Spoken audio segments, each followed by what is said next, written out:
अरे बच्चों नमस्कार। एक बहुत ही शानदार से न्यूज के साथ आप लोगों के सामने आए हैं। अभी एक फॉर्म आया है सुप्रीम कोर्ट ऑफ इंडिया। अभी देख रहे होंगे यहाँ पे लिखा होगा सुप्रीम कोर्ट ऑफ इंडिया। ये एक फॉर्म आया है और इस फॉर्म का जो पोस्ट है उसका नाम है जूनियर कोर्ट असिस्टेंट। मैं जितने भी एसएससी की तैयारी कर रहे हैं स्टूडेंट हैं उन सारे लोगों से बोलूंगा ये फॉर्म आपको 100% भरना चाहिए। 100% भरना चाहिए क्योंकि ग्रुप बी की नौकरी है, नॉन गैजेटेड पोस्ट है, ठीक बहुत शानदार है, ग्रेड पे भी बहुत शानदार है। तो मैं तो आप सारे लोगों से बोलूंगा ये फॉर्म आपको 100% भरना चाहिए। हाँ, थोड़ा सा ड्रॉबैक एक है कि वैकेंसी बहुत कम है, लेकिन उससे कोई लेना देना नहीं होता है। अगर आपकी तैयारी उस लेवल तक है तो वैकेंसी मैटर नहीं करती है, और लोग कहते हैं ना कि एक ही वैकेंसी से हमें मतलब होता है। थोड़ा सा मैं इसके बारे में आपको बता देता हूँ। ये एडवर्टीजमेंट आई है और ये सुप्रीम कोर्ट ऑफ इंडिया ने निकाल रखा है। और नाम क्या है मैं बताता हूँ, जूनियर कोर्ट असिस्टेंट इसके पोस्ट का नाम है।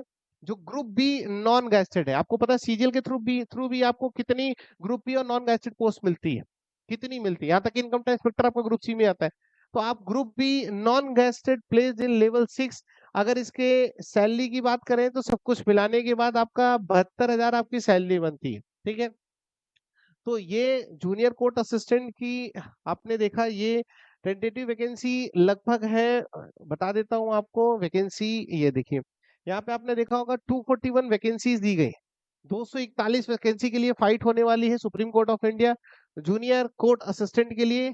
ये पोस्ट पर देखिएगा, आपको फॉर्म 100% भरना चाहिए, ठीक है ना।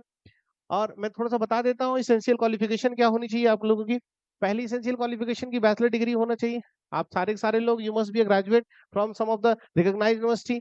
Minimum speed of 35 word per minute in English typing on computer. देखो यार, 35 की जो स्पीड होती है ना, नॉर्मली जरूरी नहीं कि इसके लिए हमें सीखना ही पड़ेगा।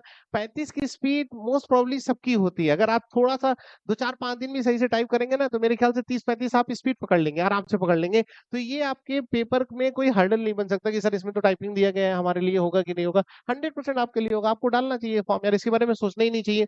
नॉलेज ऑफ कंप्यूटर ऑपरेशन, ये तो शायद ही भारत में ऐसा कोई बच्चा होगा जो कंपटीशन की तैयारी करता होगा उसको ना पता हो। तो ये तो एसएससी में भी रिक्वायरमेंट होती है, बैंक में भी रिक्वायरमेंट होती है, हर दुनिया के एग्जाम में रिक्वायरमेंट होती है कि आपको नॉलेज होनी चाहिए। नॉलेज चाहिए, सर्टिफिकेट नहीं चाहिए। सर्टिफिकेशन की बात नहीं कर रहा, इनको नॉलेज चाहिए, ठीक है ना। तो पहला तो बैचलर डिग्री होनी चाहिए, दूसरा स्पीड आपकी इतनी होनी चाहिए, और नॉलेज ऑफ कंप्यूटर होना चाहिए। ये क्राइटेरिया, जिस मेरे ख्याल से ये क्राइटेरिया तो सब लोग फुलफिल कर रहे होंगे। कुछ क्राइटेरिया होगा कि 10+2 पास आउट बच्चे नहीं भर पाएंगे, लेकिन ग्रेजुएट बच्चों को 100% ये फॉर्म डालना चाहिए।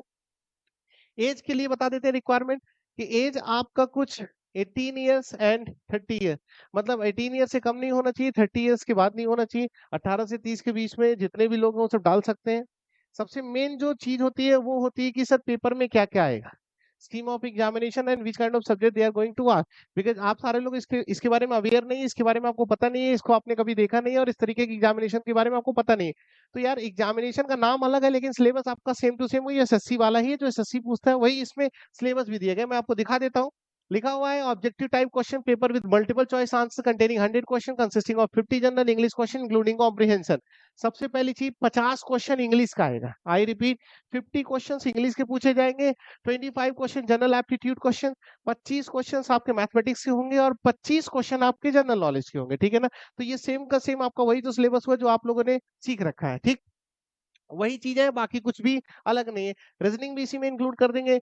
एप्टी में हो सकता है रीजनिंग में डाल दें। दूसरा आपका पता है कि ऑब्जेक्टिव टाइप कंप्यूटर नॉलेज की बात कर रहा है, तो कंप्यूटर नॉलेज की बात करें तो ये मल्टीपल चॉइसेस क्वेश्चन होंगे। आप ब्रांच पे आइएगा तो ब्रांच में मल्टीपल चॉइसेस के क्वेश्चन जितने भी कंप्यूटर के बन सकते हैं आपको दे दिया जाएगा। 25 क्वेश्चन वहां के पूछे जाएंगे, तो ये आपके लिए हर्डल नहीं करने वाला है। तीसरा आपका टाइपिंग टेस्ट होगा विद मिनिमम स्पीड 35। लेकिन ये आप तभी अपीयर हो पाएंगे जब आप यहाँ पे आपका एग्जाम निकला होगा। तो पहले आपको पेपर निकालना जरूरी है, पेपर निकालने के बाद ही आपको ये टाइपिंग देने को मिलेगा। तो टाइपिंग से कोई मतलब नहीं है। हाँ, एक चीज है जो थोड़ा सा जान लीजिए कि आपके पेपर में एक डिस्क्रिप्टिव टेस्ट होगा। डिस्क्रिप्टिव टेस्ट की मैं क्लास लूंगा, डिस्क्रिप्टिव टेस्ट के बारे में आपको बता दिया जाएगा। वो इंग्लिश लैंग्वेज में consisting of comprehension passage passage को लेकर होगा। प्रेसी राइटिंग आती है और ऐसी राइटिंग होती है। तो एक दिन प्रॉपर क्लास होगी, एक दिन भी क्लास हो जाएगी, मोस्ट प्रॉब्ली आप लोग गो थ्रू हो जाएंगे कि क्या क्या चीजें पूछी जाती है। थोड़ा सा मैं क्लियर कर देता हूँ कि इनका जो एग्जामिनेशन होगा वो किस तरीके की क्लियरेंस देगा आपको। लिखा है the candidates who qualify in the objective type written test and objective type computer knowledge test will only be called for typing speed test on computer and descriptive test those who qualify the set. इनका कहना है कि भाई एक ऐसा candidate जो qualify करता है ऑब्जेक्टिव टाइप रिटन टेस्ट, मतलब एप्टी को, इंग्लिश को और कंप्यूटर को जो क्वालिफाई करता है वही जाएगा किसके लिए, टाइपिंग के लिए। पक्का ना? इसको टेस्ट को टॉप करने के मतलब इस टेस्ट को पास करने के बाद कंप्यूटर नॉलेज और डिस्क्रिप्टिव टेस्ट को पास करने के बाद जो क्वालिफाई करता है he will be required to appear for an interview before an interview board. उसके बाद इंटरव्यू की कॉल आएगी। तो मतलब 3 स्टेप होगा। पहला स्टेप होगा आपका ऑब्जेक्टिव मल्टीपल चॉइस क्वेश्चन का क्वेश्चन होगा। दूसरा आपका होगा कि आपका एसे और लेटर राइटिंग होगी, डन ना, और टाइपिंग होगा। तीसरा आपका होगा इंटरव्यू। ये 3 कंडीशंस आपको फॉलो करना है। पोस्ट बहुत शानदार है और सुप्रीम कोर्ट ऑफ इंडिया के बारे में तो कुछ बताया ही नहीं जा सकता है कि ऐसी जगहों पे काम करना हर एक इंसान के लिए गर्व की बात होती है। तो मुझे लगता है जितने भी एसएससी के बच्चे हैं ना, उन सारे लोगों को ये फॉर्म डालना चाहिए। आप एसएससी की तैयारी कर रहे हैं, आप एक्स्ट्रा एफर्ट मत दीजिए, कुछ भी एक्स्ट्रा मत करिएगा, लेकिन आपको फॉर्म डालना चाहिए। हाँ, थोड़ा सा एक छोटा सा ड्रॉबैक है, मैं बता सकता हूँ आपको कि जब आप जाएंगे तो फॉर्म डालने के लिए तो थोड़ा फॉर्म का कॉस्ट ज्यादा। एसएससी की फॉर्म की कॉस्ट तो 100 रुपए ही होती है, लेकिन आप यहाँ पे फॉर्म डालेंगे तो मोस्ट प्रोबेबली मेरे ख्याल से जहां तक मैंने अभी देखा था तो 1000 रुपए के अराउंड फॉर्म है। 1000 रुपए का फॉर्म है। तो यार ठीक है, उससे कोई मतलब नहीं, आपको फॉर्म डालना चाहिए, आपको 100% फॉर्म डालना चाहिए। और फॉर्म डाल के देखें आपकी तैयारी क्या है। 5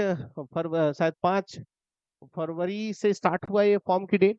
तो आपको फॉर्म डालना चाहिए, तैयारी अपना जैसे कर रहे हैं वैसे करते रहिए, होगा वही जो आप जिस मोड में तैयारी, जिस लेवल तक आपकी तैयारी होगी। फिलहाल बस एक छोटा सा इन्फॉर्मेशन था, मुझे लगा कि आपको बताना चाहिए तो मैंने आपको बता दिया।